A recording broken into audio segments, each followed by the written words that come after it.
তো হয়ে গেছি, আমরা সবাই রেডি, আমিও হয়ে গেছি, আর আমি আর মামা আজকে একদম ব্ল্যাক ব্ল্যাক।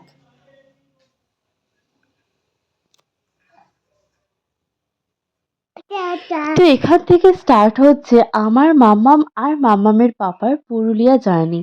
এত ছোট বেবিকে নিয়ে ফার্স্ট টাইম কোথাও ঘুরতে যাব ভেবে আমাদের প্রথমে একটু তো টেনশন হচ্ছিল, কিন্তু এই পুরুলিয়া জার্নিটা আমাদেরকে খুব ভালোভাবে বুঝিয়ে দিল যে ইচ্ছে থাকলে সমস্ত কিছুই পসিবল হয়।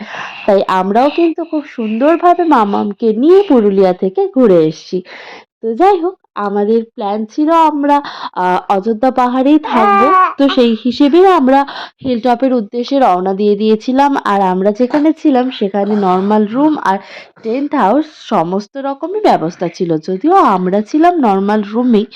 আর এই জায়গাটা না খুব সুন্দর ছিল, চারিদিকে ফুলের বাগান, সামনে ওপেন গ্রাউন্ড, তার উপরে আবার বাচ্চাদের জন্য বেশ দোলনারও ব্যবস্থা ছিল।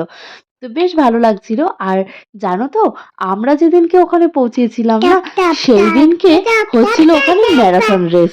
তো আমার তো খুব ভালো লাগলো যে এরকম একটা নতুন জিনিসের একটা অভিজ্ঞতা হলো সামনাসামনি। তো যাই হোক, আর আমরা যখন অযোধ্যা পাহাড়ে পৌঁছেছিলাম সেই সময় হঠাৎ করে চারিদিক মেঘ হয়ে একদম অন্ধকার হয়ে এসেছিল, আর খুব জোরে জোরে মেঘও ডাকছিল। তো প্রথমে একটু ভয় পেয়ে গিয়েছিলাম যে টাইম মতন রুমে পৌঁছতে পারবো কি না, কিন্তু যাই হোক, ভগবান সঙ্গে থাকলে সমস্তটাই খুব ইজিলি পসিবল হয়ে যায়। তো আমরাও মামামকে নিয়ে খুব তাড়াতাড়ি পৌঁছে গিয়েছিলাম রুমে।